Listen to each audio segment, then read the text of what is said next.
Hello and thank you for joining us for Northwest Newsweek Year in Review, Episode 3.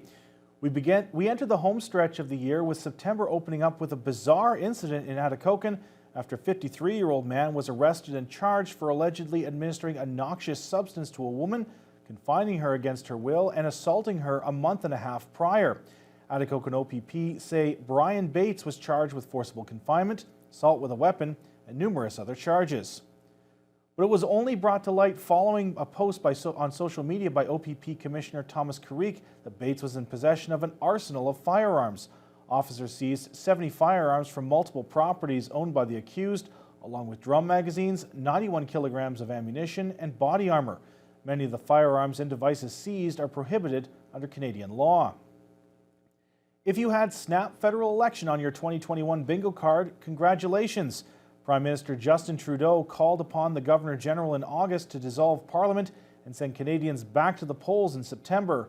For Thunder Bay Superior North and Thunder Bay Rainy River, voters chose to send both Patty Hajdu and Marcus Pulowski back to Ottawa. In Kenora, a similar result to the 2019 election was produced, but there were still some surprises that kept candidates and their supporters on the edge of their seats until the very end. 1 year and 11 months after being elected for the first time, Conservative Eric Malillo is going back to Ottawa after successfully defending his seat against 4 challengers, including a very strong push from the NDP's Janine Seymour. But in the end, it was Malillo with a resounding 2,800 vote lead, which put him over the top. It's an incredible honor to continue to serve. Our riding continue to work. There's obviously a lot more work to do after only 2 years, so I'm very excited by that opportunity and thankful to all those that put their trust in me. Seymour started the evening with many early polls working in her favor, and for a time it felt like she had Malillo on the ropes. But things slowly turned somber as the night played on. She says she's still trying to reconcile the fact that many of the issues she campaigned on will still be there. We're still not going to have those discussions. So if not now, when? The issues that I was raising were issues that need to be spoken about, and clearly Kenora doesn't want to speak about them. On a national scale, the results put the country back where it was at the beginning of the election with a Liberal minority government. Liberal candidate David Bruno says while the results both locally and nationally aren't exactly what he was hoping for, he believes the country is in good hands going forward. We were looking for a majority so we wouldn't have to negotiate the difficult negotiations that were sometimes counterproductive when it came to the House of Commons. So having said that, yeah, I'm very pleased that it's going to be a Liberal government and we're going to continue on. Malillo says the final seat count and the Liberal minority outcome look eerily similar to 2019 and believes this solidifies the sentiment that this was an unnecessary election.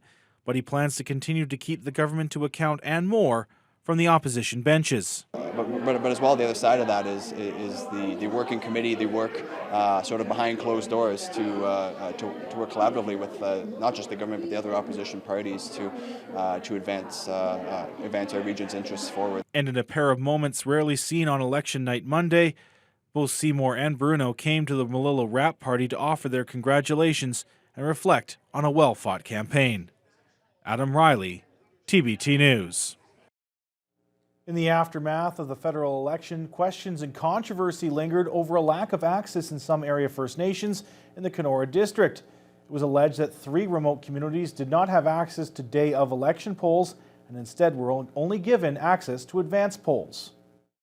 The most notable sight at some polling stations on election day were long lines, but in some remote First Nations here in the Northwest, there were no lines or polling stations for that matter. The NDP's Get Out the Vote coordinator Tanya Cameron says she was contacted by Pikangikum Chief Dean Owen, who says there was no polling station in his community Monday. Cameron contacted the region's returning officer who stated Pikangikum requested an advanced poll due to the annual hunt in lieu of an election day station. I immediately messaged the chief and he said, no, that's not what he agreed to. He requested the advanced poll. Apparently there are hunters that were going to be away, so they wanted to be able to vote, but not everyone hunts. So people remaining in the community were fully expecting to vote on election day. As it turns out, Pikangikum wasn't alone. It was one of 3 communities that only had advanced polls, the others being Poplar Hill and Cat Lake. On Thursday, Eric Malillo, who ran and won for the Conservatives in the Kenora riding, commented on the issue on social media, tweeting, I am very concerned about reports that voters in certain northern polls may have received incorrect voting information from Elections Canada, agreeing there should be an investigation into what happened and that it never happens again. He says he isn't sure if Monday's outcome would be any different, but he does consider what happened very concerning. I'm not going to make assumptions about who someone who didn't vote would have voted for had they voted or anything like that. But obviously, it's not. This is not a situation we want to be in, and that Elections Canada wants to be in. We have to ensure that this is rectified, and of course, moving forward into the future to ensure that it never happens again. Another election day polling station snafu experienced by First Nations in the Kenora district happened in Grassy Narrows. According to Cameron, the polling station there didn't become operational until 1 p.m. Central Standard Time, leaving residents there only 7.5 hours to cast their vote, unlike the rest of Canada, which received 12 hours. And so that was a late open. Chief Fobister had requested that it close later since it opened late, and that was denied. An Elections Canada spokesperson insists they had a deal in writing with the 3 First Nations to hold their vote on the 13th instead of regular voting day at their request due to the start of hunting season. Officials in Cat Lake and Pikangikum were not available for comment. Adam Riley, TBT News. It was years in the making and at times had some questioning whether or not it would ever become a reality. But at the end of October, any and all possible notions of that idea were put to rest. Greenstone Mine is a go. Officials from across the region gathered at the site to mark the beginning of construction. It's incredible. We've been working for this for so long now. It's been a heck of a ride already, and it's just getting going, so this train is out of the station. It is no longer considered proposed as the long-awaited Greenstone Mine has officially broken ground. Construction has begun on the massive project, which is expected to create 2,100 immediate jobs and bring a major boom into the region. The Geraldton Gold Zone previously supported mines here between 1938 and 1970. It is that legacy through the tailings from those mines that Greenstone Mine will make its fortune, with more than 5 million ounces of gold expected to be produced over the initial 14 years. Among the dignitaries on hand was Minister Greg Rickford, who says mining plays a critical role in the province's economy going forward and will especially benefit Northern Ontario. The market has come to Northern Ontario for our minerals. We've been able to open or move many mining projects across this region to the starting line for construction or some other major environmental milestone. So we're on the move here. It has been 14 years since the mine was first proposed, and in late 2019, it looked like the project could have collapsed under litigation between its owners. But when Equinox Gold and Orion Mine Finance Group stepped in and each purchased 50% of the project, that is when things really took off. Greenstone Mayor Renaud Beaulieu says he's still astounded to see the mine move ahead, and he's looking forward to the future. I got to tell you, it went so fast in the last 6 months when, we had Equinox Gold and Orion come in this venture. It was unbelievable. And with the team they have behind them, wow, we're in good hands and we're going to see a lot of prosperity in our area. Preliminary construction included building access roads and a temporary water treatment plant in the lead up to this week's ceremony, which will provide a baseline of infrastructure for construction. However, Mine GM Eric Lamontagne says there's still a lot of work to be done over the next couple months, including securing the site further. Because currently we have a lot of access on the highway, and it's not the perfect world, and we'd like to just cut one access to the highway for security. It's important. First objective. Second objective, before Christmas, we'll start to pour 2 buildings. Well, we already select our contractor to do that, and they will mobilize in November, and we'll pour 2 concrete slabs to assemble a pre-engineering building over there. And while Wednesday's ceremony officially kicks off construction of the mine, it doesn't mean that the clock begins ticking on the 14-year lifespan for the mine. That only begins next fall when the mine completes construction and goes into production. Adam Riley, TBT News. Thunder Bay Superior North MP Patty Hajdu was given a new role following her September election win, shifting from the health portfolio to Minister of Indigenous Services, calling it a portfolio she's passionate about. Haidu faced several challenges right away, with a decision looming on whether or not her government would appeal a court ruling to give billions of dollars to Indigenous children who are in the child welfare system, all the while continuing with the task of bringing clean drinking water to First Nations. Corey Nordstrom has more. Patty Haidu has been moved to her 4th ministerial duty with the unveiling of the new federal cabinet on Tuesday. Haidu says she feels honored that Justin Trudeau named her to this position, which she has some familiarity with. It's something that the Prime Minister knows that I have a passion about, and that I've worked on many issues that intersect with Indigenous people over the number of years that I've been living in Northern Ontario. The newly named Indigenous Services Minister is looking forward to the work ahead, which includes the lifting of the final 44 boil water advisories on First Nations across Canada. It's a goal Trudeau promised to accomplish before becoming Prime Minister in 2015. This is a top priority for the Government of Canada, and I'm really looking forward to understanding those continued long-term boil water advisories better and meeting with those individual communities to hear their perspectives on how we more quickly accelerate this work. One of the first moves her office had to make was a critical one. On Friday, Ottawa chose to appeal a federal court decision to uphold 2 Canadian Human Rights Tribunal orders to pay billions to Indigenous children wrongly placed in the child welfare system. We spoke to Haidu a few days before that decision was made. Litigation isn't serving anybody. And so I'll be working with my colleagues over the next day or so that we can understand the next steps forward. There is no question that compensation needs to be paid for the historical human rights violations. Another new duty of Haidu's will be overseeing FedNor. The Thunder Bay Superior North MP is excited to shape the work being done at the Economic Development Agency to better fit the needs of Northern Ontario. Corey Nordstrom, TVT News. When we come back, officials with the Geraldton District Hospital honor a long-serving physician.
Our recap of the big stories of 2021 continues with a story of commemoration and dedication. While it had been providing services to the Greenstone area for some time, Geraldton's new expanded emergency room had been holding a secret until late October. That's when officials gathered to officially name the new ER after a local physician.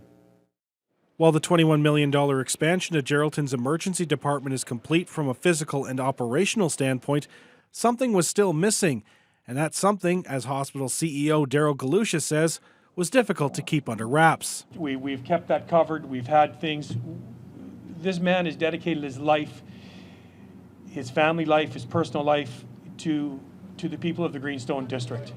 It was a unanimous decision to choose to name the ER in honor of Dr. Lane. For 40 years, Dr. Roy E. Lane has brought people into this world, saved lives, contributed to the health and well-being of residents, and at one point in 2005 was the only physician in the Greenstone area. A man of few words, Dr. Lane was taken aback slightly by the unveiling. What were you kind of feeling when you saw this? A bit dumbfounded, yeah. It was quite a surprise. The expanded space not only includes 5 rooms for emergency care, but is also bringing chemotherapy to the region for cancer patients and space for mental health supports. Greenstone Mayor Renard Beaulieu heralds the project as a game changer, not just for his community though. It takes a while to put things like this together, but you know what? We should all be proud. This is a necessity for our community, for the region, for our Indigenous communities, fly-ins, surroundings. This is an area that needs to have the proper service for our healthcare service. In 2019, Minister Greg Rickford was able to announce the expansion of the ER and came back 2 years later to see the improvements while attending a ceremony at the new Greenstone mine this week. We're so pleased, but this is an example of the kind of asset a community like Greenstone is going to require if we're going to build a mine here in this municipality. So it's just the beginning, Ryan, but it's probably the one that's most important as a former nurse who's lived and worked across Northern Ontario. Adam Riley, TBT News. The 2021 forest fire season officially came to an end in November. It was once again a season that threatened communities, forced evacuations, choked the Northwest in a thick, hazy smoke, and also managed to break some records. It's surely one that will earn a place in our organization's memory for in many respects. Out of the record-shattering 793,000 hectares burned by forest fires in Ontario this year, the vast majority were here in the Northwest, with nearly 780 hectares burned as a result of the 989 fires that ignited between the Manitoba-Ontario border and Marathon. According to Fire Information Officer Chris Marchand, much of the heavier fire activity, which saw larger community-threatening fires, took place in the Red Lake region. Particularly where we call the elbow. It's where that corner of the boundary makes an angled turn. That area in particular is very fire prone. It's a combination of the fuels and the weather pattern. We had lots of hot, dry, windy weather and with very little rainfall. And that is a perfect recipe for those very large fires that we saw in those areas. This year, weather stations in that elbow area recorded half or even 1/3 of the normal amount of rainfall. And as felt by area farmers, most of the Northwest experienced drought conditions. And as a result, the AFFES will be tracking those conditions and factoring them into the fire hazard for next spring. Marchand notes, in addition to the overall hectares burned in the Northwest, 2 of the largest fires seen in the region, one in the Kenora District and one in the Red Lake District, surpassed records themselves, one of which achieving a notable accolade. The Kenora 51 fire is actually the largest fire on record now in Ontario at 200,677 hectares. It surpassed a 2011 fire from Sioux Lookout. And that fire accounted for, 1/4 of the hectares burned this season in Ontario. As for 2022, Marchand says it's difficult to predict what the next fire season will bring, but is hopeful they will see manageable situations that will have minimal impact on people, lives, and property. Adam Riley, TBT News. Following years of discussions with area First Nations, the highway twinning project from the Manitoba border to Kenora took another step forward in late November.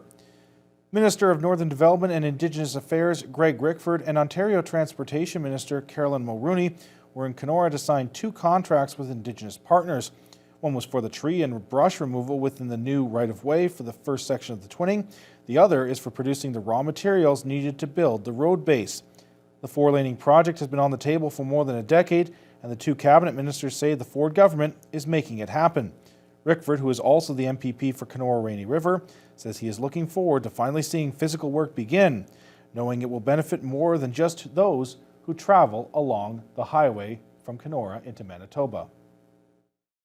Shoal Lake 39, which sits right at the border, almost literally, is a community that had a requirement for a road to be built, to be repaired into and straightened into their community. So they're doing the clearing. That started like sometime this week or early next. Win 4 is involved in the raw material processing required to create the right-of-way once the trees are cut, and the RFP for the construction of the actual road, so the surface and other components is now well underway. Earlier that month, Rickford was joined by Labour Minister Monty McNaughton in Kenora to announce a $3.7 million training initiative for some of the Indigenous communities who are working on the project. A man who participated in the kidnapping and beating of another man who he thought had information about his missing sister received a lengthy prison sentence in November. 30-year-old Andrew Otway is the brother of Alyssa Turnbull, the young woman who disappeared in the Nipigon area in early 2020.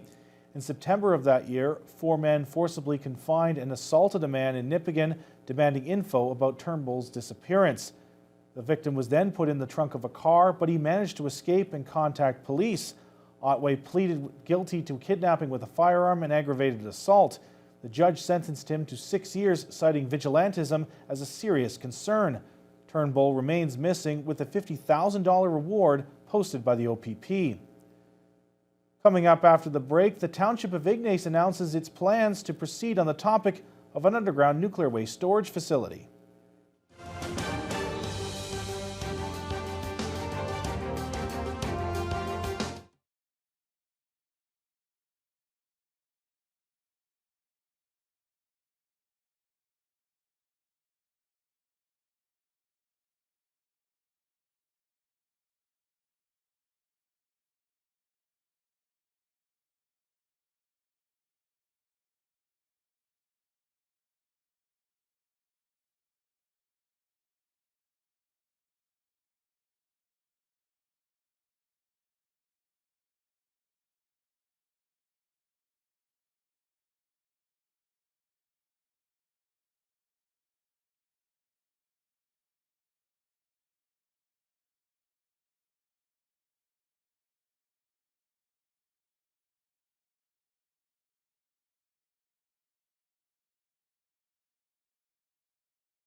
Welcome back to Northwest Newsweek Year in Review, Episode 3.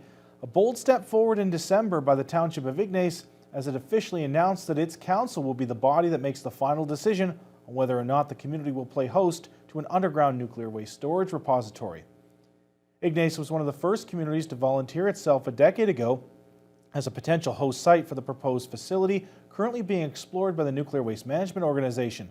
Final decision by the NWMO on if Ignace will be a suitable site for the project is expected to be made in 2023, but one of the parameters set by the agency is that the community must be a willing host. The discussions of having the question on the ballot has been suggested by many groups and organizations, but Ignace Mayor Penny Lucas says she believes the project will be an election issue, and by putting the final decision in the hands of council just makes sense.